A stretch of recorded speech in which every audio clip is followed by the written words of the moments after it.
Looking to dress up your Ms. Pac-Man game a bit? The pink, yellow, and blue cabinet on my Arcade1Up Ms. Pac-Man machine looks great, and it was part of the reason I bought the game in the first place. However, I've never liked its black kickplate with the list of games on it. To change it, I purchased a set of decals from Gulf Coast Decals on Etsy.com.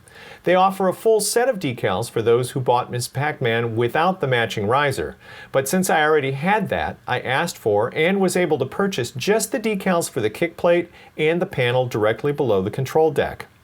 To apply the decals, I needed to disassemble the parts of the cabinet to get the two front panels out.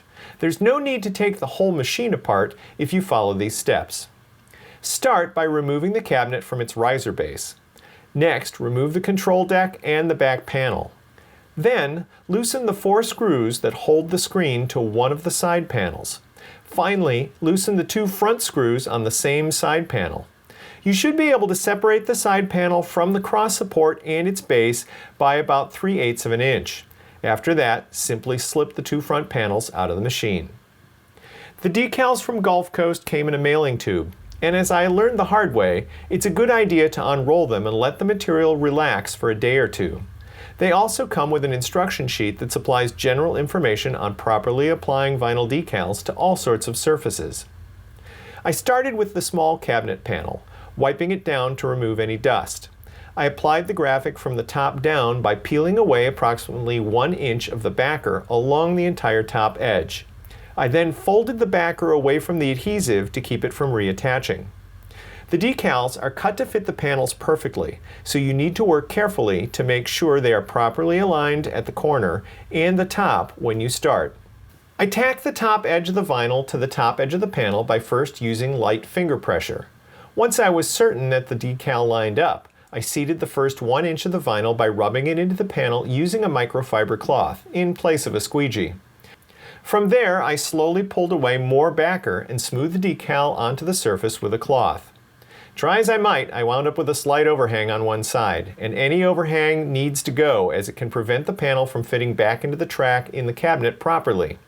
I trimmed away the excess material with a sharp X-Acto knife. The kickplate decal applies the same way. Be aware that the graphic is designed to complete the pink and yellow outlines started by the riser base. The bottom of the decal is the part with the open blue background.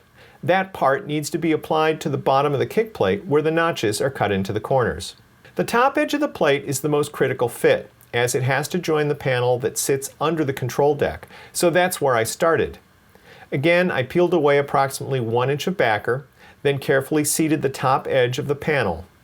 When I was sure it was correct, I firmly pressed the vinyl to the panel with a microfiber cloth. As you can see, I did encounter some wrinkling, and this is where it would have been better had I let the decals relax for a day or two before I applied them, as they wanted to curl and they made it difficult to handle that way. Working slowly down the panel, I peeled away more of the backer, about 1 inch at a time, and seated the decal with a microfiber cloth. Because of this decal's large size, I needed my wife's help to hold the top edge as I applied it. After one last check to make sure all the air bubbles were removed, I flipped the panel over and trimmed away the excess material at the notches. I think the finished panel looks 100% better than that game list did. From there, I reassembled the cabinet by placing the panels back into their slots. I then tightened the screws on the cabinet side and those on the screen. I reinstalled the deck and then remounted the cabinet back on its riser. This was an easy modification for my Ms. Pac-Man machine, and I'm thrilled with how it looks. As a matter of fact, those 2 decals make it feel like I have a whole new game in my arcade. And the decals match the colors used by Arcade1Up nearly perfectly. I was really impressed with their heavy-duty quality and the ease of installation.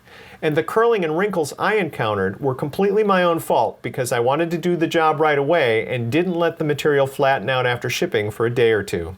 You can find the Ms. Pac-Man graphics and more products from Gulf Coast Decals on Etsy.com or by visiting gcdecals.com.